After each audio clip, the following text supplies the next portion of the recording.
Imaginem a cena. Lewis Hamilton, o heptacampeão mundial, pilotando pela Ferrari em Monza pela primeira vez na carreira, com uma penalização de 5 posições no grid que praticamente destroçou suas chances de largada. Do outro lado, Charles Leclerc, o príncipe de Mônaco, brigando pela 4ª posição no grid e precisando de toda a ajuda possível para superar McLaren e Red Bull. A pergunta que todo mundo fez foi: por que diabos a Ferrari não usou Hamilton para dar vácuo ao Leclerc? A resposta que veio dos próprios pilotos vai te surpreender e revelar muito sobre como essa dupla explosiva está funcionando internamente. Vamos começar pelo contexto que mudou tudo.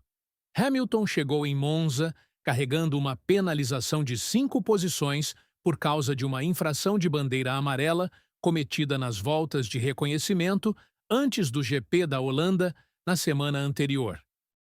Isso significa que, independentemente de onde ele se classificasse no sábado, seria empurrado 5 posições para trás na largada. Com essa punição já garantida, a melhor posição possível para Hamilton seria a 6ª colocação no grid, mesmo se ele fizesse a pole position. Era exatamente o cenário perfeito para usar o vácuo estratégico, não era? Em Monza, o vácuo faz uma diferença brutal. Estamos falando de ganhos que podem valer décimos preciosos, especialmente num circuito onde a velocidade máxima é fundamental e as diferenças entre os carros são mínimas. Hamilton, sabendo que seria penalizado de qualquer forma, poderia perfeitamente se sacrificar para dar ao companheiro de equipe a melhor chance possível de brigar pela pole ou pelo menos subir algumas posições. Era uma jogada óbvia, lógica, que qualquer estrategista pensaria em questão de segundos. Mas não foi isso que aconteceu. Leclerc foi direto ao ponto quando questionado sobre o assunto.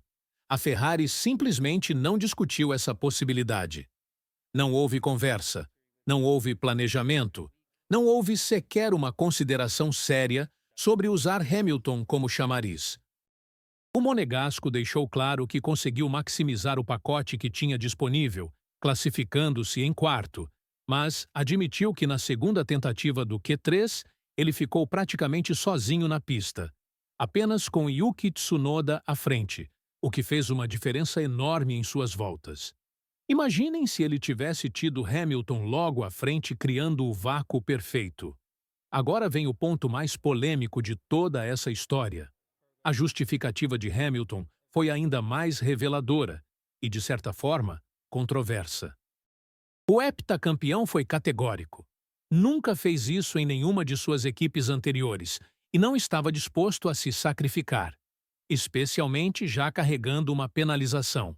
Segundo ele, do ponto de vista de pontuação, precisava estar o mais alto possível no grid. É uma declaração que mostra muito sobre a mentalidade de Hamilton e como ele enxerga seu papel na Ferrari neste momento da carreira. Mas aqui surge uma contradição interessante. Durante seus anos na Mercedes, Hamilton várias vezes se beneficiou de estratégias coordenadas com Valtteri Bottas, especialmente em situações onde o finlandês serviu como escudeiro estratégico. A diferença é que agora, na Ferrari, Hamilton parece estar determinado a provar que ainda é o piloto número 1, mesmo dividindo a garagem com um talento excepcional como Leclerc. Essa postura revela muito sobre como ele está encarando essa nova fase da carreira. Aqui começam as perguntas que incomodam. Hamilton realmente está pensando no interesse da equipe? Ou ainda tem aquela mentalidade de piloto número 1 que não se sacrifica por ninguém? Será que a Ferrari ainda não conseguiu estabelecer uma hierarquia clara entre os pilotos? Ou será que Hamilton, aos 39 anos e com 7 títulos no currículo, simplesmente não aceita mais jogadas que o coloquem em segundo plano, mesmo quando isso beneficiaria a equipe? A situação fica ainda mais intrigante quando analisamos os números frios da temporada. Leclerc lidera Hamilton por 42 pontos no campeonato de pilotos e está claramente numa fase melhor da temporada. Do ponto de vista puramente matemático, faria mais sentido maximizar as chances do piloto que está melhor posicionado na tabela. Mas Hamilton parece ter uma visão diferente, mais focada em sua própria performance e em mostrar que ainda tem muito a oferecer à Ferrari. Existe também uma questão cultural profundamente enraizada nessa decisão. Monza é a casa da Ferrari. É onde a paixão italiana atinge seu ápice. É onde cada décimo conta não apenas para o resultado, mas para a alma da torcida. Hamilton estava vivendo seu primeiro fim de semana como piloto da Ferrari em território sagrado, com milhares de tifosi gritando seu nome e esperando ver magia acontecer. Talvez ele simplesmente não quisesse estrear em casa, se sacrificando, preferindo mostrar sua velocidade e competitividade, mesmo sabendo da penalização que o aguardava. A resposta da equipe também chama a atenção e levanta questões sobre a liderança técnica da Ferrari. Frédéric Vasseur, o chefe da equipe, tem experiência em gerenciar grandes talentos, mas essa situação específica mostra que talvez ainda esteja calibrando como extrair o máximo dessa dupla explosiva. A Ferrari, historicamente, sempre teve dificuldades para gerenciar dois pilotos de ponta no mesmo time. E essa primeira situação controversa pode ser um indicativo dos desafios que virão pela frente. O que mais impressiona é como ambos os pilotos falaram sobre o assunto com uma naturalidade quase desconcertante.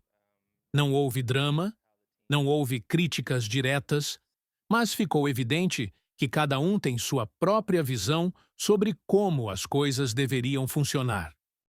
Hamilton deixou claro que está focado em sua própria performance, enquanto Leclerc pareceu mais conformado com a situação, mas certamente deve ter ficado pensando no que poderia ter sido diferente se tivesse contado com a ajuda do companheiro de equipe. Essa situação revela muito sobre a dinâmica atual da Ferrari e sobre como essa sociedade Hamilton-Leclerc vai evoluir ao longo da temporada. Estamos vendo dois pilotos excepcionais, cada um com sua personalidade forte, tentando encontrar um equilíbrio numa equipe que historicamente tem dificuldades para gerenciar grandes egos. A pergunta é: quando chegarem os momentos decisivos do campeonato, essa filosofia de cada um por si vai funcionar ou vai custar pontos preciosos? A Ferrari perdeu uma oportunidade clara em Monza, mas talvez tenha aprendido algo ainda mais valioso sobre como seus pilotos pensam e reagem sob pressão. Hamilton mostrou que ainda tem aquela sede de protagonismo que o levou a 7 títulos, enquanto Leclerc demonstrou maturidade e foco no trabalho coletivo. A questão é descobrir como transformar essas características aparentemente opostas numa força que beneficia a equipe como um todo. O que vocês acham? Hamilton foi egoísta ou apenas realista?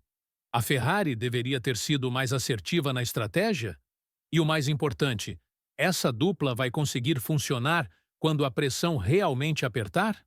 Deixem sua opinião nos comentários, porque essa história está longe de acabar e promete render muito mais polêmica ao longo da temporada.